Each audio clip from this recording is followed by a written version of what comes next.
ओम श्री गणेशाय नमः. वक्रतुंड महाकाय सूर्यकोटी समप्रभ निर्विघ्नं कुरु मे देव सर्वकार्येषु सर्वदा. लोकाभिरामं रणरंगधीरं राजीवनेत्रं रघुवंशनाथं कारुण्यरूपं करुणाकरन्तं श्रीरामचन्द्रं शरणं प्रपद्ये.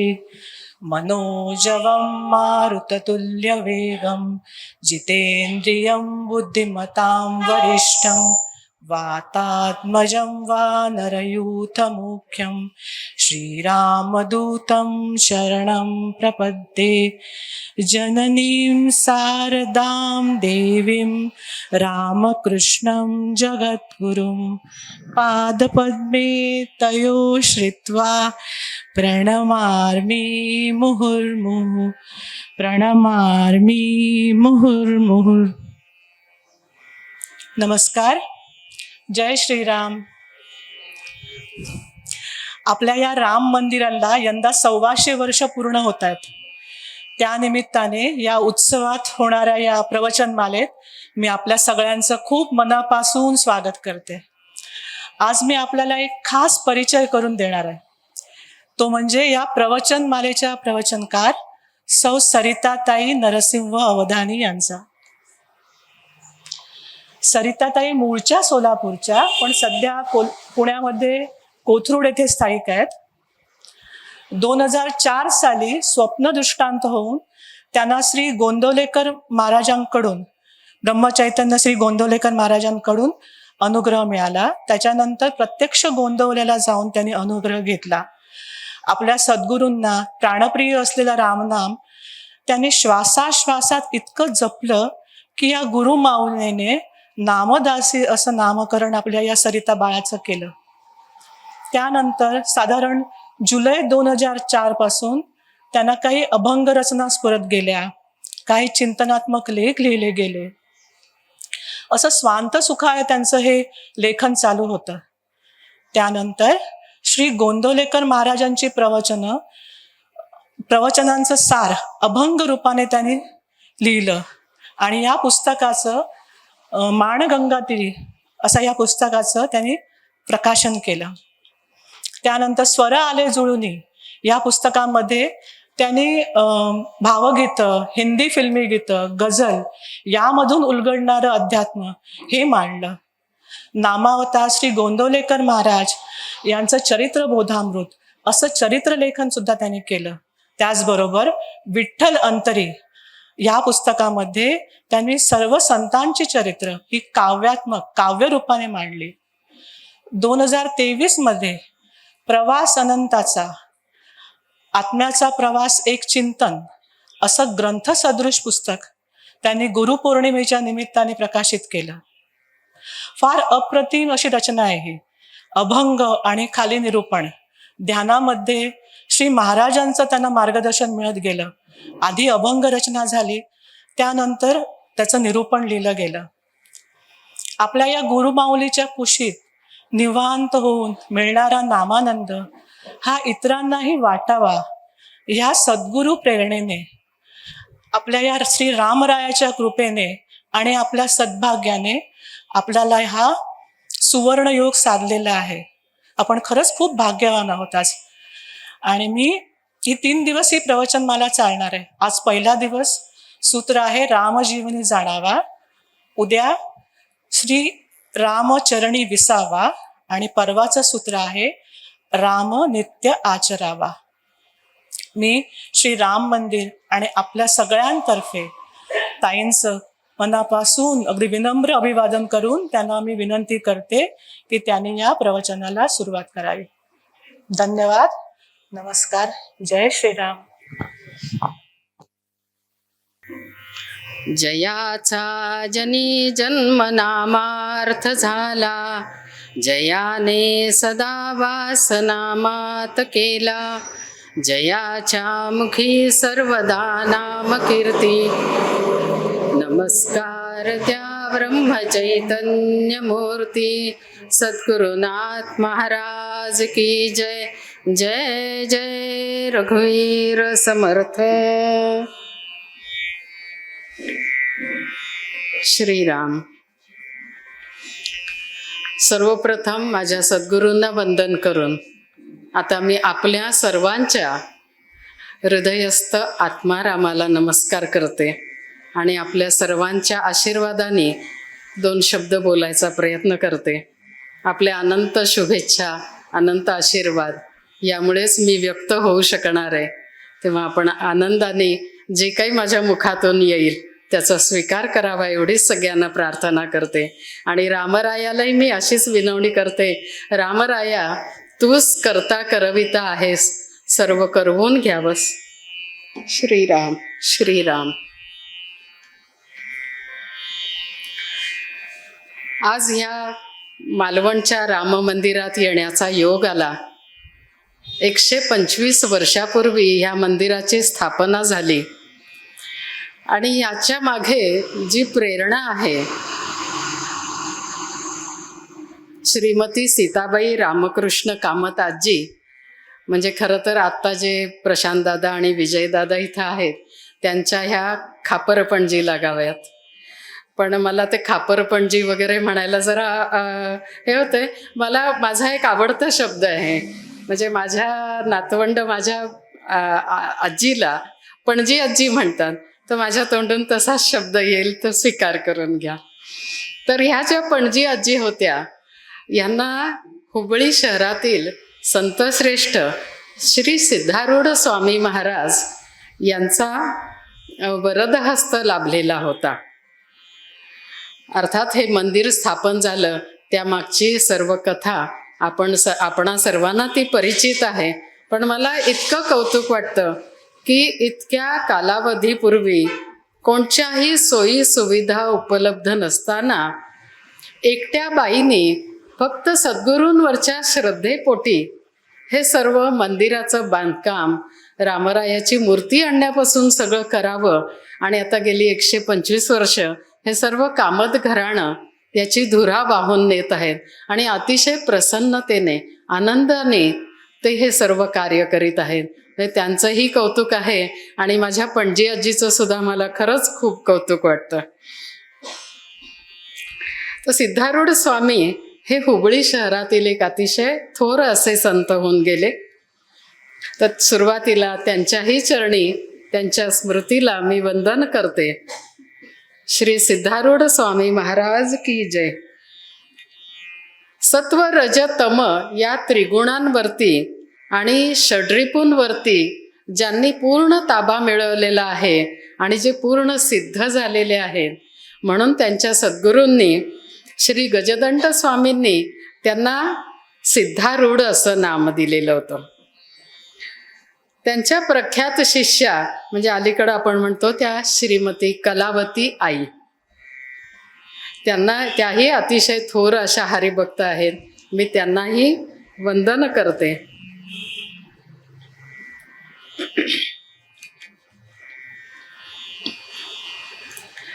आता मी जसं म्हणाले तसं माझ्या पणजी आजींनी एक अतिशय थोर काम इथं केलेलं आहे. साक्षात प्रभू रामरायांना त्यांनी सगुण रूपात आणून आपल्यासमोर उभं केलेलं आहे आणि त्या रामरायाचे अनंत उपकार सर्वांवरती आहेत, आशीर्वाद आहेत. प्रत्येकाला त्याची काही ना काही प्रचिती ही निश्चितपणे इथं आलेली आहे. आणि इथं आल्यास मलाही जाणवलं की एक इतकी स्पंदनं इथं भरलेली आहेत की अतिशय जागृत असं हे स्थान आहे. आणि ह्याच्या मागे या संपूर्ण म्हणजे माझ्या पणजी आजीचं आणि संपूर्ण कामत घराण्याची पुण्याई इथं मला दिसून आलेली आहे. तेव्हा अशा सगळ्या ह्या थोर भक्तांनी, या कामत घराण्यांनी मला 125 वर्ष पूर्ण झालेल्या या मोठ्या सोहळ्यामध्ये इथं येऊन रामरायाची सेवा करायची संधी दिली. म्हणून मी त्यांचे आभार नाही मानणार, पण मला त्यांच्या ऋणात नक्कीच राहायला आवडेल.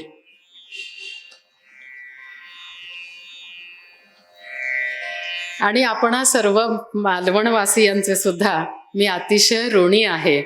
तुम्ही प्रेमाने कौतुकाने 2 बोबडे शब्द ऐकायला इथे आलेले आहात. रामरायाच आपल्यावरती सगळी कृपा करणार आहे. त्याला जे जे सांगावं असं वाटतंय ते तो सांगणार आहे. आणि आपण सगळेजण, माझ्यासहित सगळेजण, आपण त्याचा आनंदाने श्रवण करणार आहोत. तर मगाशीच आपल्या वृषालीताईंनी सांगितलं तशी आपली 3 दिवसाची ही प्रवचनं आहेत. त्याच्यामध्ये आपण 3 सूत्र घेतलेली आहेत. पहिलं आहे तो राम जीवनी जाणावा. रामाचं स्वरूप काय आहे हे सगळं आपण आधी जाणून घेणार आहोत. कोणकोणत्या रूपात आपल्याला राम भेटतो, आपल्या अंतरात्म्यापासून सगळ्यांमध्ये तो कसा आनंदाने वास करतो, या सगळ्या गोष्टीचं आज आपण थोडक्यात जरा त्याचं माहिती करून घेऊन आपण मग पुढच्या ह्याच्यामध्ये जाणार आहोत की रामचरणी विसावा कसा घ्यावा. आपल्या ह्या नरदेहामध्ये आल्यानंतर आपलं कर्तव्य काय आहे या सगळ्याची जाणीव करून घेऊन आपण उद्या श्रीरामाच्या चरणी भक्तीमध्ये लीन होऊन तिथे विसावा घेणार आहोत. आणि त्यानंतर असं जो श्रीरामचरणी जो विसावा घेतो, भक्तीमध्ये तल्लीन होतो, त्याने कोणकोणचे गुण अंगात बाणवावेत. म्हणजे सगुण श्रीराम ज्याला म्हणतो, तर सगुण म्हणजे जो गुणांसहित आहे पण ज्याचं वर्णन करता येत नाही असा निर्गुण पण आहे. तर ते सगळे गुण जाणणं तर अवघडच आहे, पण आपण काही आपल्यासाठी जे उपयुक्त आहेत अशा काही गुणांवरती थोडक्यात चर्चा करून आपण 3 दिवस हे सगळं सूत्र आपण जाणून घेणार आहोत. तर आजचं पहिलं सूत्र जे आहे ते आहे राम जीवनी जाणावा. तर संत कबीरांचा एक दोहा आहे, त्याच्यामध्ये त्यांनी श्रीरामांची रूपं सांगितलेली आहेत. एक राम दशरथ का बेटा, एक राम दशरथ का बेटा, एक राम घट घट में बैठा, एक राम सकल पसारा, एक राम जगत से न्यारा. अशी 4 रूपं आहेत आणि त्याच्याच आज आपण त्याच्यावरती थोडीशी चर्चा अशी करणार आहोत.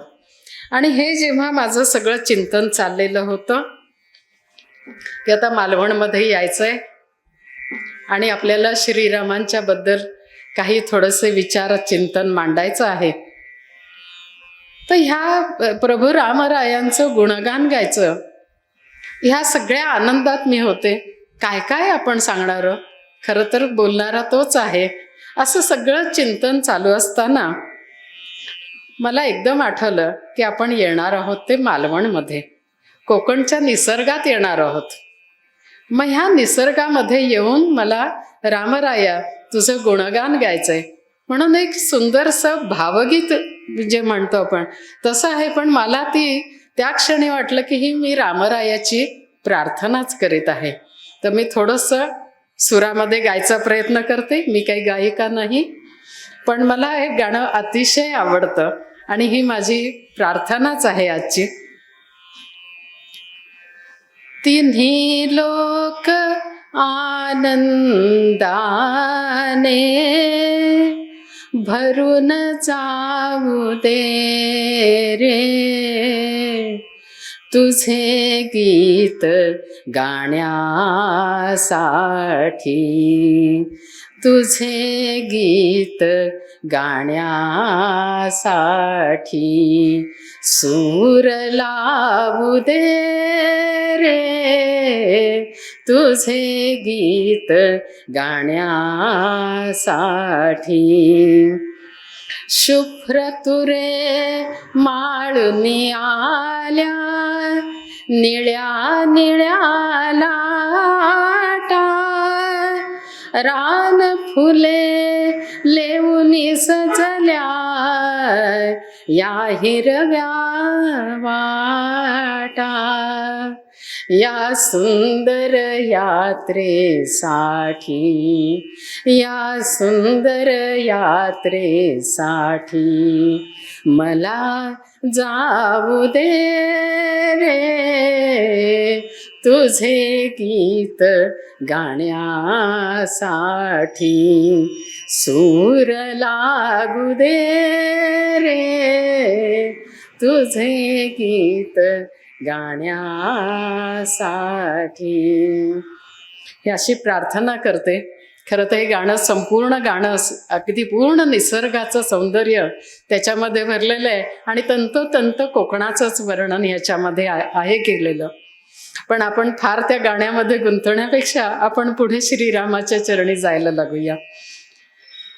तर स्वर्ग, भूमी, पाताळ हे तिन्ही लोक आनंदाने भरून जाऊ दे आणि त्यासाठीच हे रामराया माझे सूर लागू दे आणि सर्वांचे कान अतिशय तृप्त होऊ दे, अशी मी प्रार्थना करते. तर हे जे संपूर्ण चराचर सृष्टी जी आपण बघतो, आपणही त्या सृष्टीचा एक भागच आहोत. तर ही सृष्टी परमेश्वराने पूर्णपणे व्यापलेली आहे. त्याच्यामुळे तिथे फक्त आनंद आणि आनंदच भरलेला आहे. आणि जिथे आनंद आहे त्या प्रत्येक ठिकाणी हा परमेश्वर भरलेला आहे. आणि हेच चित्र या ठिकाणी या कवींनी उभं केलेलं आहे. आणि या कवीच्या मनाचा आणि आपल्या मनाचाही संयोग इथं झालेला आहे. कारण आपल्याही मनात निसर्गात गेल्यानंतर आनंदच भरून राहतो. तर असं परमेश्वराला जर आपल्याला जाणायचंय तर मला वाटतं इथे कोकणातच आपण राहायला पाहिजे. इतका मोकळा निसर्ग आपल्याला इथेच पाहायला मिळतो. अथांग असा समुद्र, विशाल आकाश, नजर जाईल तिथपर्यंत ती धरणी माता, तो समुद्र आणि ते विशाल आकाश यांचं मिलन म्हणजे क्षितिज, सकाळी उगवणारा तो सूर्य. आणि ह्या कवींनी तर इतकं सुंदर त्याचं वर्णन केलंय, मोर केशरांचे झुलती पहाटे सदारी. आणि हे इथंच आपल्याला बघायला मिळतं. कारण इतकं मोकळं आकाश आमच्या शहरांमध्ये तर आजकाल आम्हाला दिसतच नाही. आम्ही म्हणतोय आमच्या छोट्याशा खिडकीतनं आम्हाला आभाळाचा एक तुकडा दिसतो. हो, त्याच्यामुळे खरंच तुम्ही इतके भाग्यवान आहात ना की भरभरून राहिलेल्या या निसर्गामध्ये तुमचं संपूर्ण आयुष्य चाललेलं आहे आणि तुम्ही भरभरून आनंदही घेत आहात. तुमचा आनंद तोच माझाही आनंद. त्याच्यामुळे मी छोटासा का होईना प्रयत्न करते की मालवणमध्ये यावं. आणि मग वृषालीताई मला म्हणते, माधुरीताई मला म्हणते, ये ना सरिताताई, आणि मी येते धावत. तर असं हे सगळं सृष्टी सौंदर्य बघायला या मालवणामध्ये यावं. समुद्र, डोंगर, दर्या, नद्या, हिरवीगार झाडं, यामधून वाहणारा सगळ्या त्या बांबूची वनं वगैरे भरलेली आहेत आणि त्यातून असा छान वाहणारा वारा असतो. त्या वाऱ्याची जी शीळ येते तो साक्षात कृष्ण बासरी वाजवत असतो. म्हणजे इतकं त्या सौंदर्यामध्ये, त्या निसर्गामध्ये हे परमेश्वरी चैतन्य भरलेलं आहे. आणि म्हणूनच अशा निसर्गामध्ये आपल्याला आनंदाची प्राप्ती होते. हे आचाट जे मे अफाट समुद्र, अथांग समुद्र, अगदी क्षितिजापर्यंत पसरलेला समुद्र आणि ते विशाल आकाश म्हणजे हे परमेश्वराचं विराट स्वरूपच आहे. आपण भगवद्गीतेमध्ये म्हणतो की भगवंतांनी अर्जुनाला विराट रूप दर्शन दिलं. पण ते समजायला तो म्हणाला मला तर काही हे दिसत नाहीये. मग भगवंतांनी त्यांना दिव्य दृष्टी दिली. आणि तसंच आपली पण गत आहे. संपूर्ण निसर्ग हा आपल्या भोवती आहे, पण आपल्याकडे अजून ती दिव्य दृष्टी नक्कीच आहे. आपण आनंद नक्कीच घेतो, पण ती दिव्य दृष्टी हा रामरायाच आपल्याला सगळ्यांना देणार आहे. तर हा समुद्र जेव्हा आपण बघतो, लाटांवर लाटा येत असतात आणि प्रत्येक लाटेबरोबर बघा तुम्ही, ती जेव्हा झुळझुळत अशी किनाऱ्यापाशी येत असते तेव्हा अक्षरशः असे पांढरे शुभ्र तुरे त्या लाटांवरती असतात. आणि हे कविमन आपल्यासुद्धा मनामध्ये कविमन एक असतंच. आणि हा कवी म्हणतो की ह्या कशा येत आहेत, तर शुभ्र तुरे माळून आल्या निळ्या निळ्या लाटा. म्हणजे एक एक लाटेला सुद्धा त्यांनी किती छान उपमा दिलेली आहे. आणि ते तुरे घेऊन ती पांढरी शुभ्र फुलं, शुभ्र धवलता म्हणजे सात्विकता, आणि तो सात्विकता घेऊन ह्या सगळ्या लाटा किनाऱ्यापाशी येत असतात. आणि गोंदवलेकर महाराजांनी सांगितलेलं आहे की जिथे धरणी म्हणजे वाळूची जी रेष आहे आणि जिथे समुद्र म्हणजे पाण्याची जी रेष आहे ती जी रेष दिसते त्या ठिकाणी परमेश्वर किंवा आपले सद्गुरू हे तुर्यावस्थेत प्रत्येक जीवाची वाट बघत असतात. आणि म्हणून मला असं वाटलं की ह्या लाटासुद्धा का बरं येतात तिथे. तर ह्या लाटांना समुद्राला एक मर्यादा घालून दिलेली आहे, मर्यादा ओलांडायची नाही. मग रामरायापर्यंत कसं जायचं. तर त्यांना हे ज्ञात आहे की ह्या समुद्र आणि वाळूचं जिथं जी रेषा आहे तिथं माझा साक्षात हा राम उभा आहे. म्हणून ते अगदी झुळझुळत आपली शुभ्र फुलं घेऊन त्याच्या चरणी वाहायला येतात.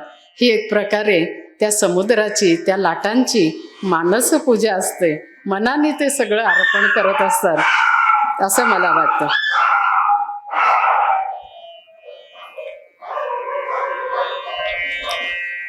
तर असं हे एक एक निसर्गाच्या सान्निध्यातून आपणही इतके रमत जातो. आपल्यालाही कळतं की आपणही अशा प्रकारे आपल्या मनातील विचारांच्या ज्या लाटा येतात त्या हळूहळू शांत करत झुळझुळत श्रीरामाच्या चरणी अर्पण कराव्यात.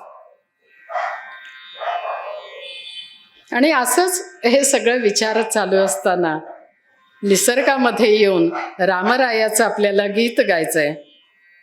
आणि शेवटी त्या ह्याच्यामध्ये शेवटच्या ओळीमध्ये ते कवी म्हणतात की एक एक नक्षत्रांचा दिवा लागताना आणि फुले होण्यासाठी कळ्या जागताना पौर्णिमा स्वरांची माझ्या तुला वाहू दे रे, तुझे गीत गाण्यासाठी सूर लागू दे रे. तर ही पौर्णिमा म्हणजे काय आहे. तर ती आपल्यातलीच पौर्णिमा त्या रामचंद्राच्या ठाई आपल्याला अर्पण करायची आहे. आपल्यामध्ये असलेली पंच ज्ञानेंद्रिय, पंचकर्मेंद्रिय, मन, बुद्धी, चित्त, अहंकार अशा ज्या 14 गोष्टी आहेत, ह्या सर्वस्वी आपण प्रभू रामरायाच्या चरणी जेव्हा अर्पण करतो तेव्हा खऱ्या अर्थाने दुसऱ्या दिवशी आपल्या आयुष्यामध्ये पौर्णिमेचा चंद्र उजळतो. पौर्णिमा म्हणजे पूर्णत्व. आणि ते पूर्णत्व आपल्याला प्राप्त होतं. म्हणजे ह्या भावगीतामध्ये त्यांनी आपल्याला आयुष्याचं सगळं सारपण सांगितलेलं आहे. तर अशा रीतीनं ही सगळी पौर्णिमा आपल्या आयुष्यामध्ये उजळावी, सर्वांना आनंदाची प्राप्ती व्हावी अशी परत एकदा मी रामरायाच्या चरणी प्रार्थना करते. तर हा सगळा आनंद या सृष्टीमध्ये भरलेला आहे. ही सृष्टीच कशी निर्माण झाली हे सगळं आपण आज जाणून घेणारच आहोत. पण हे परमेश्वराने ह्या विश्वामध्ये जो आनंद भरलेला आहे तो मग मला का प्राप्त होत नाही, याचा जेव्हा आपण विचार करतो तेव्हा लक्षात येतं की आनंद तर सगळीकडे आहे पण मला त्याची जाणीव नाहीये. मग समजा आपल्याला एखाद्या गावी जायचं आहे आणि त्या गावाची आपल्याला वाट माहिती नाही, तर आपण काय करतो, सध्याच्या भाषेत GPS लावतो मोबाईलमध्ये, किंवा एखादा मार्गदर्शक बघतो, एखादा वाटाडा बघतो आणि आपण ती मार्गक्रमणा करीत राहतो. मग इथं सुद्धा तेच तत्व लागू पडतं ना, की आम्हाला जर आनंद प्राप्त करून घ्यायचा आहे तर ज्यांनी आनंद प्राप्त करून घेतलाय, ज्याला आनंद म्हणजे काय याचं पूर्ण ज्ञान झालेलं आहे, अशा मार्गदर्शकाची आपल्याला जरुरी असते. आणि तेच असतात आपले सद्गुरू. मग आनंद प्राप्त करून घ्यायचा आहे तर त्या ठिकाणी आपल्याला सद्गुरूंची पण प्रार्थना करायला हवी ना, की सद्गुरू माऊली आपल्या आयुष्यात आल्याशिवाय मला हा आनंदाची प्राप्ती होणार नाही. तर मग सद्गुरूंनाही प्रार्थना करावी. आणि तो जीव त्या क्षणी म्हणतो, सद्गुरू कृपा सिंधू करुणेचा सागरू, देवुनिया सत्संग करी माझा उद्धारू. म्हणजे सत्संगाची प्राप्ती मला मिळावी आणि हे सद्गुरू माऊली तू माझ्यावर कृपा करावीस. आणि इथे तो जीव पण परत काय म्हणतोय, तर तू करुणेचा सागर आहे. म्हणजे बघा मालवणात आलं की सगळीकडे सागर समुद्र हा आपल्या आयुष्याचा एक भागच आहे की नाही. तसा हा करुणेचा जो सागर आहे, ती सद्गुरू माऊली आहे, ती प्रभू रामरायाच्या चरणी प्रार्थना करते की हा जीव आलाय माझ्या चरणी, तर ह्याला आता आनंदाची प्राप्ती करून देऊया. आणि मग ते सद्गुरू सांगतात की का बरं तुझी अवस्था अशी का झाली. मग आपण सगळी लहान मुलंच आहोत ना. मग ते आपल्याला एक गोष्ट सांगतात. ते म्हणतात एकदा, खरं तर आपल्या आईवडिलांनी आपल्या आजींनी वगैरे आपल्याला ही गोष्ट खूपदा सांगितलेली आहे. एकदा एक सिंहाचा छावा असतो, सिंहाबरोबर सिंहिणीबरोबर तो चाललेला असतो. पण कसं असतं ना, लहान मूल जरा खोडकर असतं. इकडे तिकडे बघत निघालेला तो छावा कधी त्या आई वडिलांपासून दूर झाला त्याला कळत नाही. आणि मग तो घाबरतो, आपण आता एकटेच आहोत. तेवढ्यात मागून एक कोल्ह्याचा कळप येतो. तो म्हणतो चला कोणी का होईना मला सोबत आहे. मग तो त्या कळपामध्ये शिरतो आणि त्या कोल्ह्यांच्या बरोबरच तो राहायला लागतो. हळूहळू त्याला ती इतकी सवय होती की तो स्वतःचं रूप विसरतो. मी सिंह आहे ह्याची त्याला जाणीवच होत नाही आणि तो स्वतःला कोल्हा समजून त्याप्रमाणेच वागायला लागतो. आणि मग एके दिवशी काय होतं, तर एक मोठा सिंह त्या कोल्ह्याच्या कळपापाशी येतो. सगळे कोल्हे घाबरून पळायला लागतात. तसा हा छावा सुद्धा आपण कोल्हा आहे असं समजून पळायला लागतो. मग ह्या सिंहाच्या लक्षात येतं की हा तर आपला छावा आहे. मग तो त्याच्या जवळ जातो आणि त्याला म्हणतो की तू का घाबरतोयस, तू कोल्हा नाही आहेस. तो म्हणतो नाही नाही मी कोल्हाच आहे. मग तो सिंह म्हणतो चल मी तुला तुझं मूळ रूप दाखवतो, म्हणून एका पाणवठ्यापाशी घेऊन येतो आणि त्याला दाखवतो की बघ म्हणतो ह्याच्यामध्ये तू माझ्यासारखा दिसतोयस की नाही. मग त्याला ते जाणीव होते की हो ना मी पण सिंहच आहे. आणि मग तो अतिशय आनंदाने डरकाळी फोडतो. आणि ही डरकाळी म्हणजेच एक ओंकार असतो जो आपल्यामध्ये पण निनादत आहे, पण आपल्याला त्याची जाणीव नाही. आणि जेव्हा ही जाणीव होईल तेव्हा आपल्यामधून सुद्धा एक ओंकार असा निनादत उमटणार आहे. तर असं हे मूळ रूप आपल्याला दाखवणारे हे सद्गुरू असतात.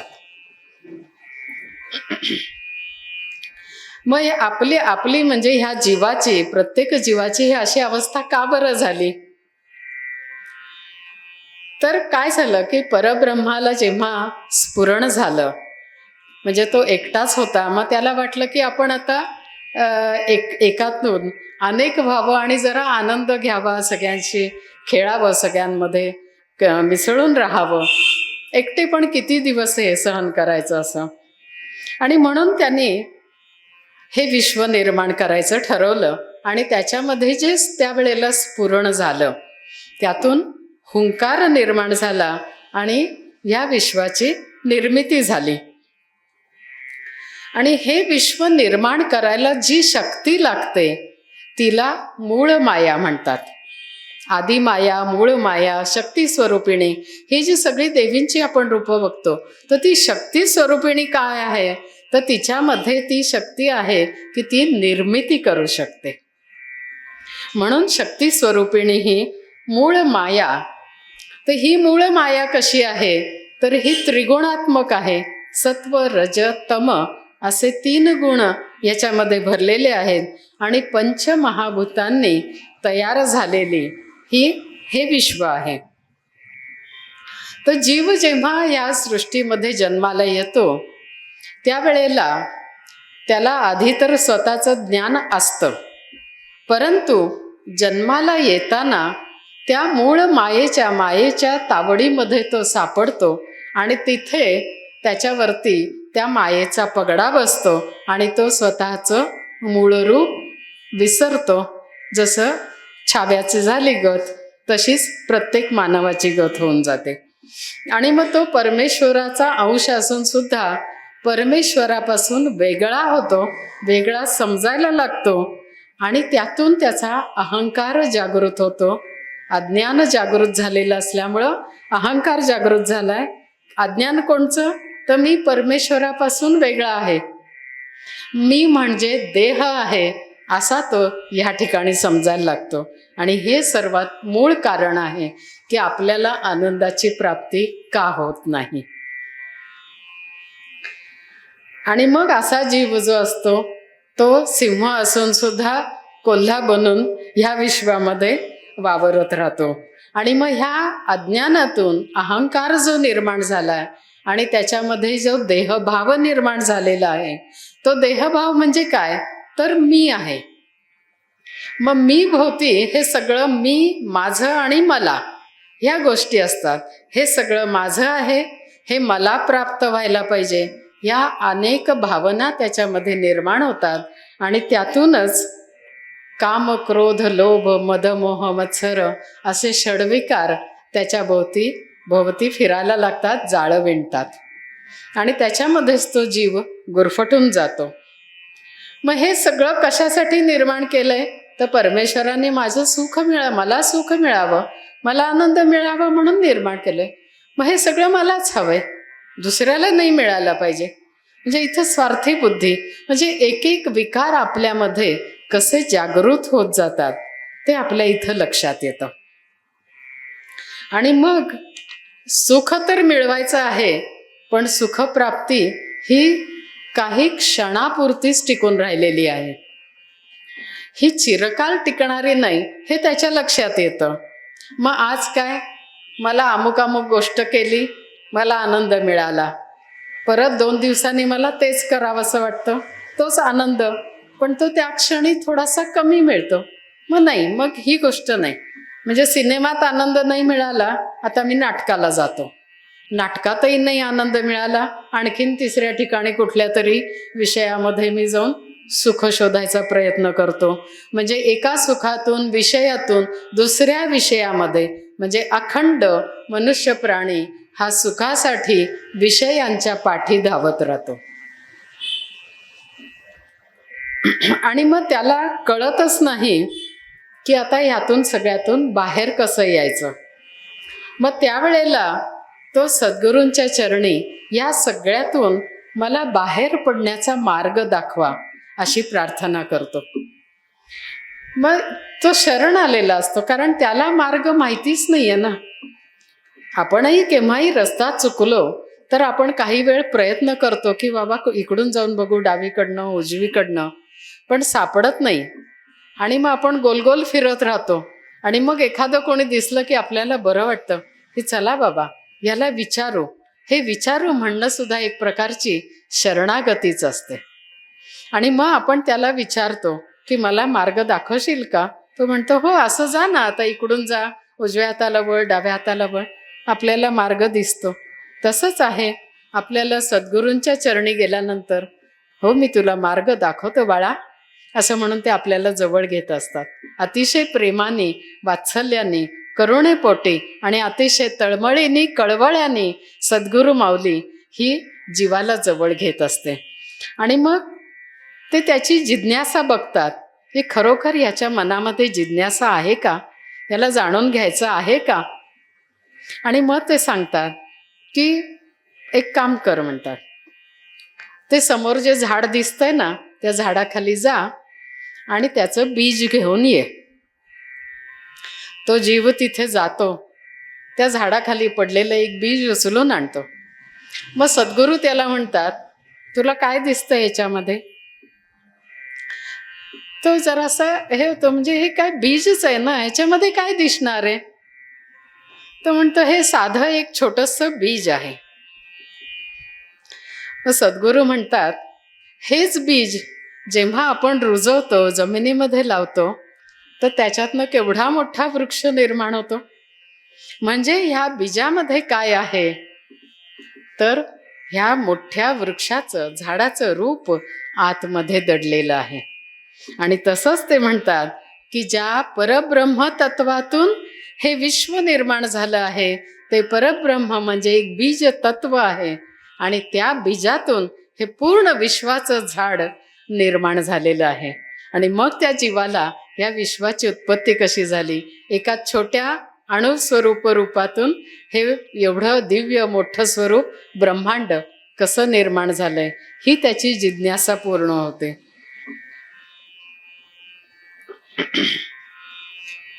आणि मग असं जे बीज रुजतं आणि त्यातून झाड येतं, वृक्ष होतो, तसंच या परमात्म तत्वामध्ये जेव्हा स्फुरणरूपी हालचाल झाली, बीजही बघा तुम्ही, जेव्हा आपण रुजवतो आतमध्ये जमिनीमध्ये, त्याला पाणी मिळतं आणि त्याच्या आतमध्ये हालचाल सुरू होते. म्हणजे हालचालीशिवाय, एखाद्या छोट्या वेदनेशिवाय कुठलेही आनंदाचं रूप हे बाहेर व्यक्त होत नाही. म्हणजे बीजालाही आधी थोड्याशा कळा सहन कराव्या लागतात. इथं असलेल्या प्रत्येक माऊलीने त्याचा अनुभव हा नक्की घेतलेला आहे. वेदना सहन केल्याशिवाय प्रसूती होत नाही. तसंच इथं पण आहे. त्या परमतत्वाने त्या वेदनेचं वेदना सहन केलेल्या आहेत आणि त्यातून ह्या विश्वाची प्रसूती झालेली आहे.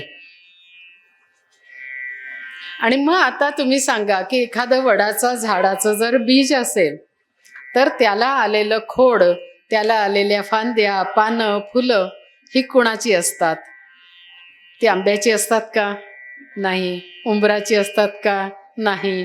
तर हे सगळं त्या वडाचंच असतं. म्हणजे तो वडच तिथे सगळीकडे सामावून गेलेला आहे ना.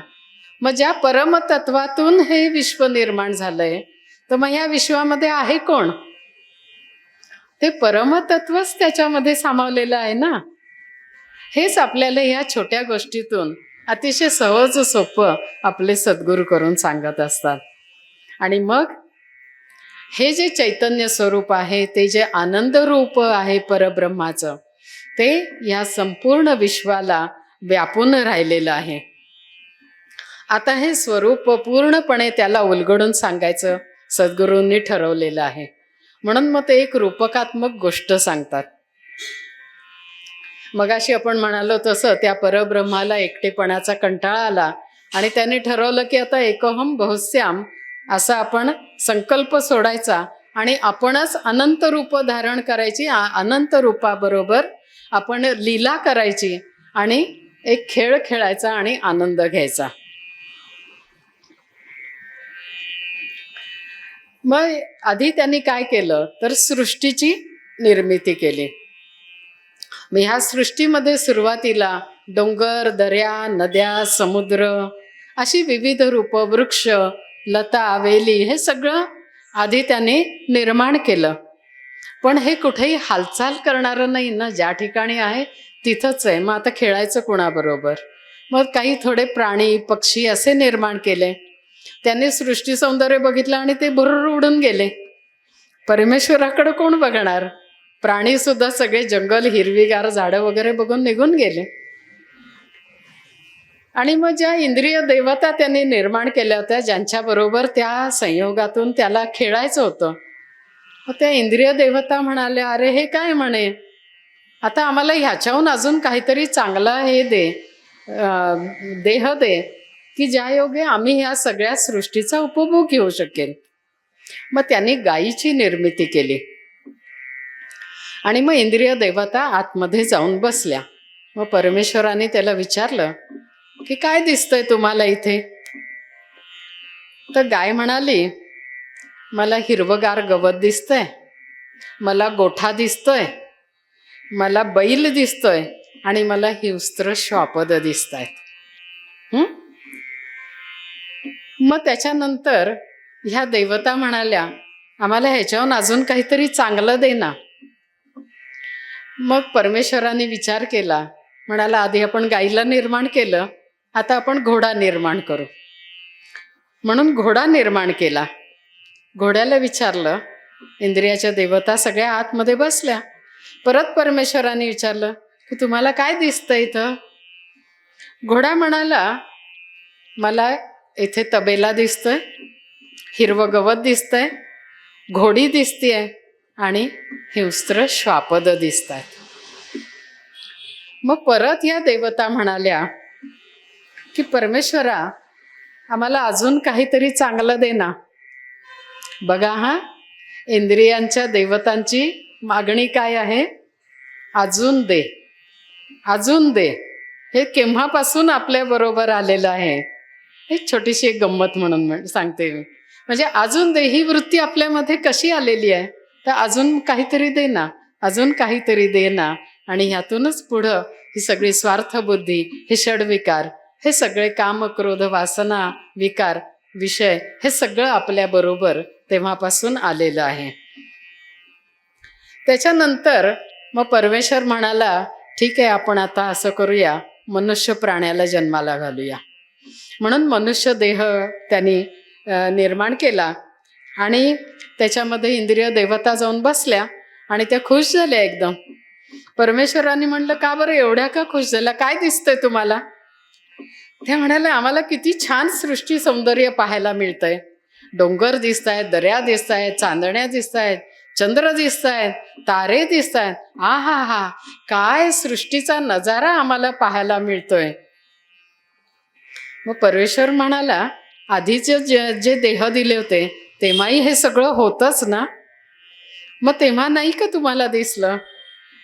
तर नाही म्हणाल्या, कारण आधीच्या योनीमध्ये काय होतं, त्यांनी जे काय दिसतं त्याचं वर्णन केलं. त्याला म्हणतात आहार, निद्रा, भय आणि मैथून. या 4च गोष्टी इतर योनींमध्ये आहे. म्हणून इथे मानवाची आपल्याला श्रेष्ठता कळते की त्याला काय दिलंय, तर एक बुद्धीचं वरदान त्याला दिलेलं आहे. आणि त्या बुद्धीमुळंच तो सगळं सृष्टी सौंदर्य, त्यातलं विविधता आणि ते त्यामध्ये काय आहे, चैतन्य कसं भरलेलं आहे, त्यातून आनंद कसा प्राप्त होतो, या सगळ्याचा विचार करून तो या सगळ्या शक्ती जाणून घेऊन त्याचा आनंद घेऊन तिथे रममाण होऊ शकतो.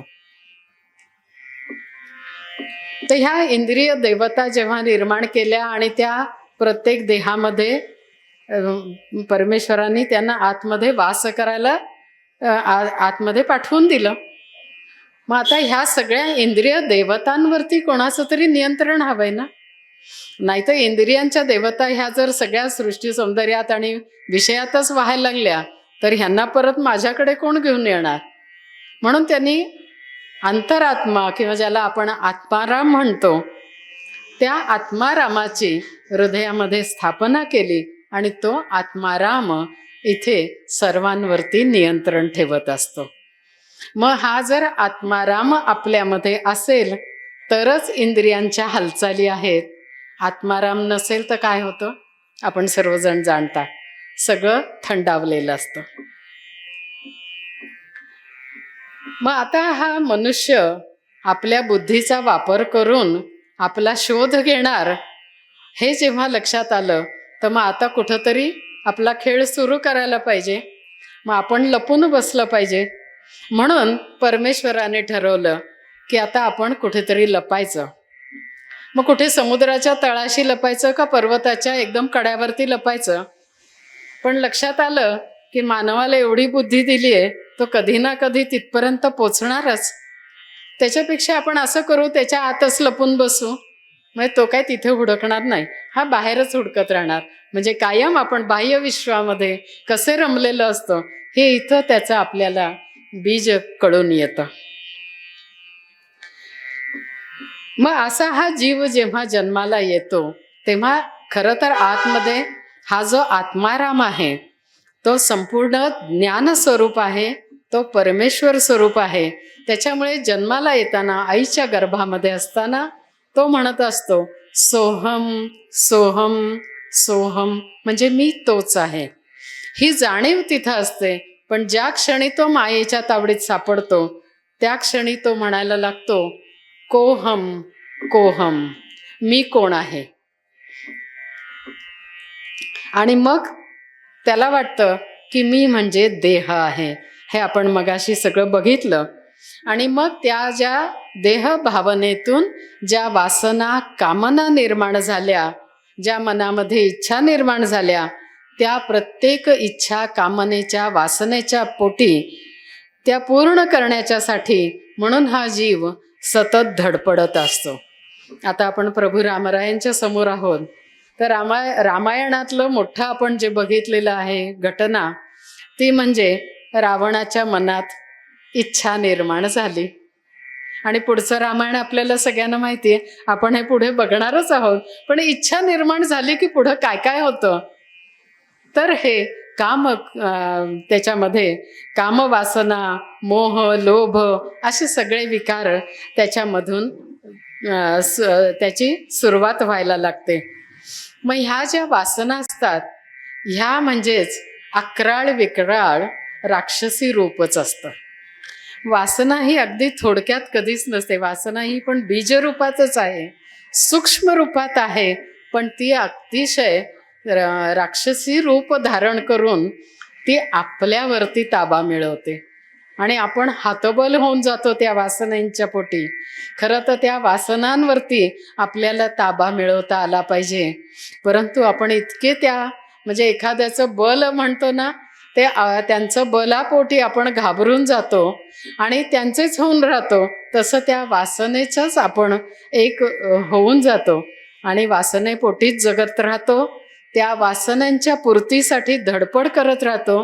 ती वासना ह्या जन्मात पूर्ण नाही झाली तर ती अतृप्त वासना घेऊन आपण मृत्यूला सामोरे जातो आणि परत त्याच वासनेसाठी, त्या वासनेच्या पूर्तीसाठी आपण परत जन्म घेतो आणि परत त्या वासनापूर्तीच्या धडपडीतनं जे काही दुःख आपल्या पोटी चिकटतं त्या दुःखामध्ये आपण परत बुडत बुडत जातो आणि मग म्हणतो की हे दुःख माझ्या वाट्याला का बरं आलं. आणि मग असा जे वासना विकार आहेत, मग ह्या राक्षसाचा नाश करणारा कोण आहे, तर तो साक्षात प्रभुराम आहे. आणि तोच माझ्या पणजी आजीने इथं मालवणात आपल्या सर्वांसाठी आणून उभा केलेला आहे. आपण फक्त त्याच्या चरणी जायचंय आणि तिथे शरणागती घ्यायची आहे. तर हा जो आपल्या इथे मंदिरामध्ये उभा आहे हा निर्गुण परब्रह्माचं सगुण साकार रूप आहे आणि हाच तो प्रभू श्रीराम आहे. म्हणजे मगाशी जे आपण बघितलं की कबीरांनी जे सांगितले की एक राम दशरथ का बेटा, तर हे सगुण रूप हे त्या दशरथ राजाच्या पोटी, कौसल्य राणीच्या पोटी जन्माला आलेलं हे सगुण साकार रूप आहे. एक राम घट घट में बैठा, म्हणजे जे निसर्गामध्ये आपण बघितलं की निसर्ग त्यांनी जो निर्माण केला आणि ते पूर्ण निसर्ग सौंदर्य, ते सृष्टी ही पूर्ण त्यांनी कणाकणांनी व्यापलेली आहे, म्हणून तो घटाघटातला हा चैतन्य राम आहे. एक राम सकल पसारा, घट घट में बैठा, म्हणजे जो आत्मा राम आहे. आपण सगळे घट आहोत आणि त्यामध्ये वास करणारा हा आत्माराम हे रूप आहे. आणि एक राम सकल पसारा, म्हणजे या सृष्टीमध्ये जो भरून राहिलेला आहे. असे ही 3 रूप आपण बघितली आणि आता 4थ्या रूपाकडे आपण आलेलो आहोत, ते म्हणजे सगुण साकार रूप. आणि हे सगुण साकार रूप आपल्यासारखंच देह धारण करून अवतरलेलं प्रभू रामचंद्रांचं साजिरो गोजिर जरी असलं तरी अतिशय पराक्रमी, धैर्यवान, वीर्यवान अशा धर्मज्ञ, कृतज्ञ अशा रूपामध्ये हे आपल्या समोर साकार झालेलं आहे. तर कलियुगामध्ये म्हणतात की परमेश्वराचा अवतार नाही आहे. त्रेतायुगामध्ये प्रभू रामचंद्रांचा अवतार झाला, द्वापार युगामध्ये श्रीकृष्ण भगवंतांचा अवतार झाला, परंतु कलियुगामध्ये परमेश्वराचा अवतार नाही. मग आपण काय करायचं? आपण आपला उद्धार कसा करून घ्यायचा आहे? म्हणून त्या परमेश्वराने आपल्यासाठी सद्गुरूंची योजना केलेली आहे आणि आपण अनेक रूपांमध्ये सद्गुरूंना बघतो. सिद्धारूढ स्वामी झाले, कलावती आई झाल्या, गोंदवलेकर महाराज झाले, स्वामी समर्थ झाले, गजानन महाराज झाले. अनंत अनंत रूपांमध्ये हा परमेश्वर आपल्याला भेटायला येत असतो. फक्त आपण त्यांच्या चरणी जायचं आहे, एवढंच आपलं ह्या देहामध्ये येऊन कर्तव्य आहे.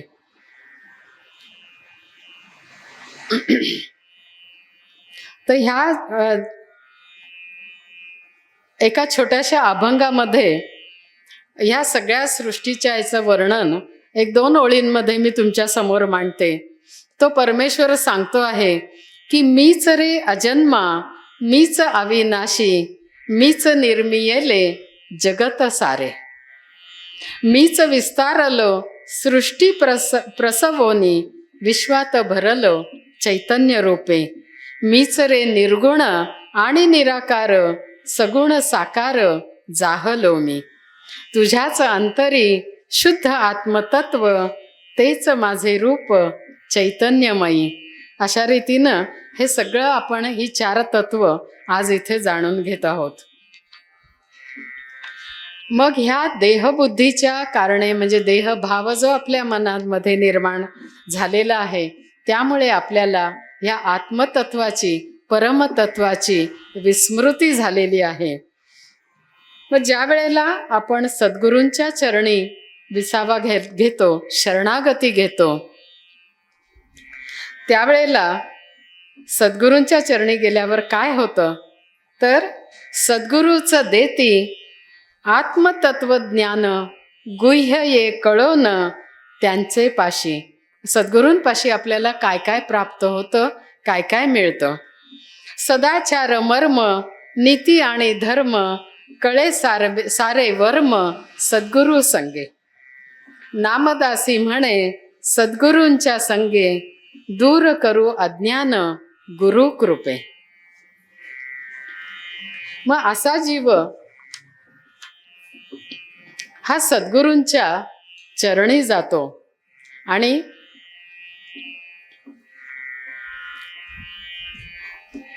सद्गुरू त्याला आता संपूर्ण ज्ञान द्यायला बसलेले आहेत. आणि जेव्हा सद्गुरूंच्याकडनं एक एक गोष्टी त्या जीवाला जाणीव त्याची व्हायला लागते, तर त्यातून काय होतं तर हा जीव समर्थ बनतो. जो जीव म्हणजे मगाशी आपण जे बघितलं की जे कोल्ह्याचं झालं, जो छावा कोल्हा झाला आणि तो हतबल झाला, त्याला आपलं रूप कळत नव्हतं. मग सद्गुरूंच्या चरणी जेव्हा आपण मनुष्य देह रूपी तिथे जातो, त्यावेळेला ते काय करतात तर हा जीव कसा झालेला आहे, हा पूर्ण हतबल झालेला आहे, वासना विकारांच्या अधीन झालेला आहे. ते ह्याला याचं मूळ रूप दाखवलं पाहिजे. म्हणून सद्गुरू त्याला ह्या सगळ्या गोष्टींमधून समर्थ बनवायचा प्रयत्न करतात की तू कोल्हा नाहीस तर तू सिंह आहेस, याची जाणीव ते करून देतात. मूळ रूपाचं ज्ञान त्याला करून देतात. आणि मग तो जीव त्या परमेश्वराशी एकरूप होऊ शकतो. तोपर्यंत हे द्वैत पसारा हा सगळीकडे मांडलेला आपल्याला दिसून येतो. कारण का तर ही जी देहबुद्धी आपण म्हणालो, त्यातून जे अज्ञान निर्माण झालंय, म्हणून आपण समजतो की तो परमेश्वर वेगळा आहे, तो माझ्यापासून वेगळा आहे, तो दूर कुठेतरी राहतो, मी ह्या सृष्टीमध्ये राहतो, मी त्याच्यापासून वेगळा आणि मी देहधारी आहे. अशा अनेक गोष्टी आपल्या मनामध्ये विचारांचे तरंग हे निर्माण व्हायला लागतात. मग ज्या वेळेला आपण सद्गुरूंच्या चरणी जातो आणि मूळ रूप आपल्याला कळतं, त्यावेळेला त्या सिंह म्हणजे कोल्ह्याला त्याचं सिंहरूप हे परत प्राप्त होतं. आणि मग तो काय होतो तर तो समर्थ बनतो. पण काय होतं, समर्थ व्हायचं म्हणजे आता अनंत जन्म आपले झालेले आहेत. ह्या जन्मामध्ये आपण इतक्या वासना विकारांमध्ये, सुखदुःखांच्या गर्तेमध्ये सापडलेलो आहोत की मूळ संस्कार आपले काय आहेत हे आपण विसरूनच गेलेलो आहोत. आणि मग आपण वासना विकारांच्या इतकं त्याच्यावरती, त्या आपल्या कोऱ्या पाठीवरती इतकं काही बरबटून ठेवलेलं आहे, इतकं गिचमीड त्याच्यामध्ये अक्षरशः म्हणजे खिळे घेऊन आपण जर एखाद्या पाठीवर कोरलं तर कसं होईल, तशा आपण अनंत जन्माच्या ह्या आपल्या स्मृती, आठवणी, आपले विचार तरंग हे सगळे त्या पाटीवरती कोरून कोरून ठेवलेले आहेत. मग आता हे सगळं जे कोरलेलं आहे ते सगळं समूळ नाहीसं झाल्याशिवाय आपल्याला मूळ आपलं रूप आहे हे दिसून येणारं नाही आहे. म्हणून मग त्या ठिकाणी आपल्याला काय करावं लागतं, तर हे पूर्ण संस्कार आपले दूर व्हायला पाहिजेत. मग हे कसे करायचे, तर त्यावेळेला जेव्हा सद्गुरूंच्या चरणी आपण जातो तेव्हा ते आपल्याला सांगतात की हे जे संस्कार आहे तुझ्यावरचे, त्याच्यासाठी मी तुला जवळ घेतो, मी तुला नाम देतो आणि त्या नामसाधनेतून तुझे संस्कार जे आहेत, जे तुझे म्हणजे ज्याला आपण संस्कार म्हणजे ज्या भाषेत म्हणायचं तर ते पूर्वसंचित जे आपण म्हणतो, जे आपण आपल्याबरोबर आणलेलं आहे, जे अचानक आपल्या समोर येतं आणि मग त्यावेळेला आम्हाला कळत नाही की आपल्याला हे दुःख का आलेलं आहे, किंवा सुखाच्याही बाबतीत आपली हीच गोष्ट होते, हे अचानक मला सुख कसं प्राप्त झालं, तर त्याला आपण म्हणतो हे माझं पूर्वसंचित होतं, पूर्वसुकृत होतं. मग ह्या ज्या पूर्वसंचिताच्या गोष्टी आहेत ह्या आपल्यासमोर प्रारब्ध रूपाने आलेल्या असतात. मग हे प्रारब्ध आपल्याला भोगावंच लागतं. मग आपण रामरायाच्या चरणी किंवा रामायणातून सुद्धा काय शिकतो, काय बघतो, तर रामरायाला सुद्धा अनंत गोष्टीतून जावं लागलं. मग हे कशातून आलं, हेही प्रारब्धच आहे. म्हणजे रामरायाला जर प्रारब्ध चुकलं नाही तर आपल्यासारख्या सर्वसामान्य जीवाला सुद्धा हे प्रारब्धाचे भोग भोगायचेच आहेत. पण हे किती जन्म आपण भोगायचे हे आपणच आपल्याला कधीतरी त्याची जाणीव होते. आणि मग एके दिवशी असं वाटतं की बास ना परमेश्वरा, मला आता ह्या दुःखातनं बाहेर काढ ना, माझा उद्धार कर ना. आणि मग परमेश्वरालाही त्याची दया येते. तो सद्गुरूंच्या रूपाने त्याच्या समोर येतो आणि त्या जीवाचा उद्धार करायचा ठरवतो. तर हा उद्धार कसा केला जातो हे आपण उद्याच्या भागामध्ये रामचरणी विसावा कसा घेणार आहोत हे बघणार आहोत.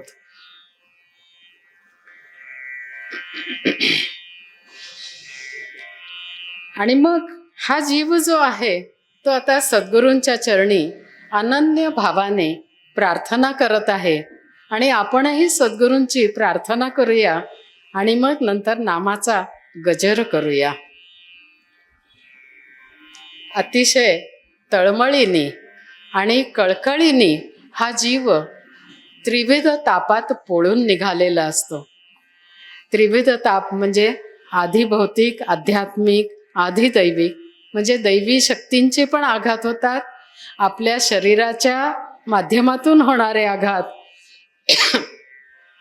आणि बाह्य विश्वातून होणारे आघात, हे तिन्ही अतिशय तापदायक असतात. ते सहन करणं ही ताकद त्या जीवाची जवळजवळ संपून गेलेली असते. आणि मग त्याला कळत नाही की आता कसा उद्धार करावा, म्हणून तो आता अतिशय तळमळीने प्रार्थना करत आहे. कैसे उद्धरावे, कैसे उद्धरावे, कळे नाम जसी, कैसे उद्धरावे, कळे नाम जसी, सांगा गुरुराया दया घना, दया घना, कैसे उद्धरावे. अज्ञानी मी मूढ, कळते नामज, करीहित गुज, तुझी आसवे, तुझी आसवे. सद्गुरु चरणी गेल्यानंतर माझ्यापाशी काही ज्ञान आहे याचाही आपल्याला विसर पडावा आणि जीवाने प्रार्थना करावी की हे सद्गुरु राया, मला खरंच काही कळत नाही, मी पूर्ण अज्ञानी आहे. म्हणजे आपला अहंकार त्या ठिकाणी आपल्याला विसर्जित करता आला पाहिजे. जे काही ज्ञान मी आजपर्यंत प्राप्त केलेलं आहे ते सर्व मी तुझ्या चरणी अर्पण करतो, असा हा भाव इथं अज्ञानी मी मूढ कळते ना मज या शब्दांमधून व्यक्त केलेला आहे. म्हणजे आपण हे लक्षात ठेवायचं की सद्गुरूंच्या चरणी गेलो आणि फक्त नमस्कार केला आणि मी पूजा अर्चा करतोय असा तो भाव नाही. तर हा भाव मूळ आपल्या मनामध्ये आपल्याला आज अंतरामध्ये बिंबवून घ्यायचा आहे, तो व्यक्त करायचा आहे. आणि म्हणून आपण म्हणत आहोत, अज्ञानी मी मूढ कळते ना मज करीहित गुज तुझी आसवे तुझी आसवे जाणीव पूर्वक करीतो प्रयत्न होण्या शुद्ध भाव अंतरीचा अंतरीचा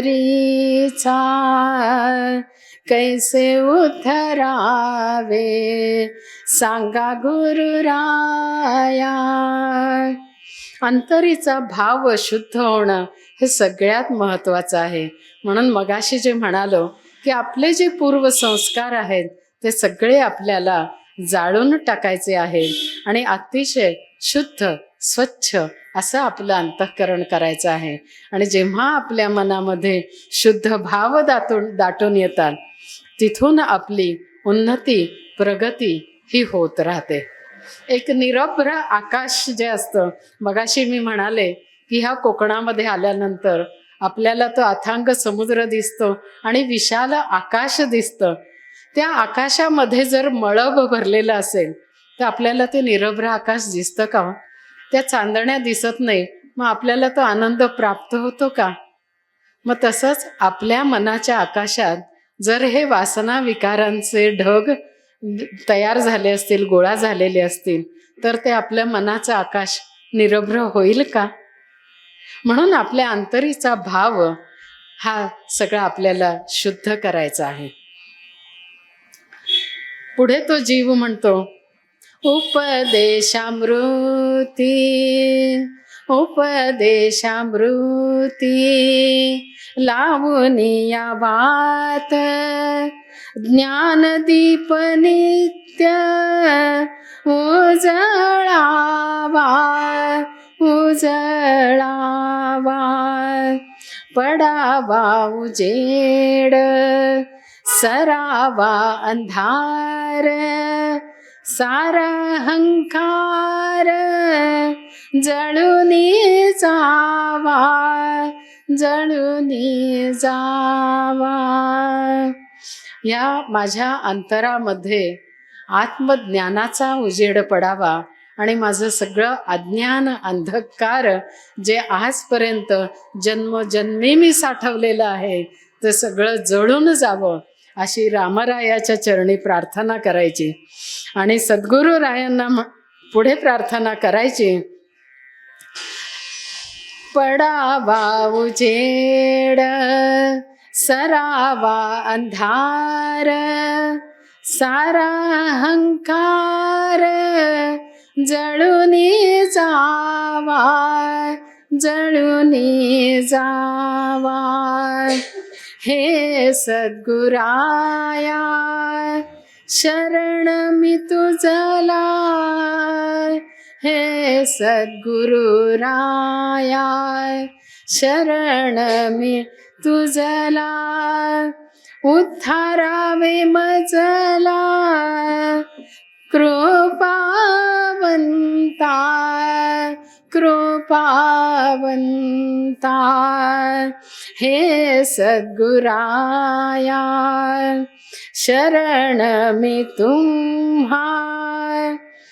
उद्धारावे मजला दयाखना दयाखना. उद्धारावे मजला दया घना कृपावंता दया घना दया घना उद्धारावे मजला उद्धारावे मजला उद्धारावे मजला श्रीराम जय राम जय जय राम श्रीराम जय राम जय जय राम श्रीराम जय राम जय जय राम श्रीराम जय राम जय जय राम श्रीराम जय राम जय जय राम श्रीराम जय राम जय जय राम श्रीराम जय राम जय जय राम श्रीराम जय राम जय जय राम श्रीराम जय राम जय जय राम श्रीराम जय राम जय जय राम श्रीराम जय राम जय जय राम श्रीराम जय राम जय जय राम श्रीराम जय राम जय जय राम श्रीराम जय राम जय जय राम. छान मोठ्यांदी जय जयकार करा. रामरायाच्या चरणी पोचू द्या.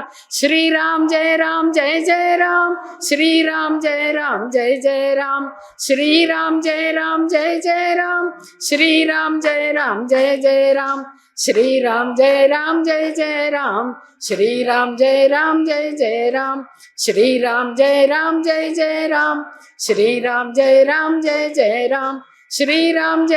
जय जय राम श्रीराम जय राम जय जय राम श्रीराम जय राम जय जय राम श्रीराम जय राम जय जय राम श्रीराम जय राम जय जय राम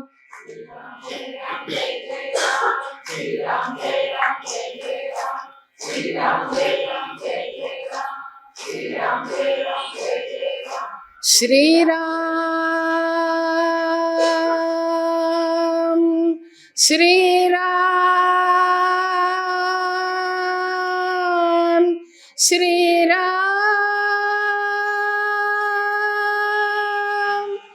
श्रीराम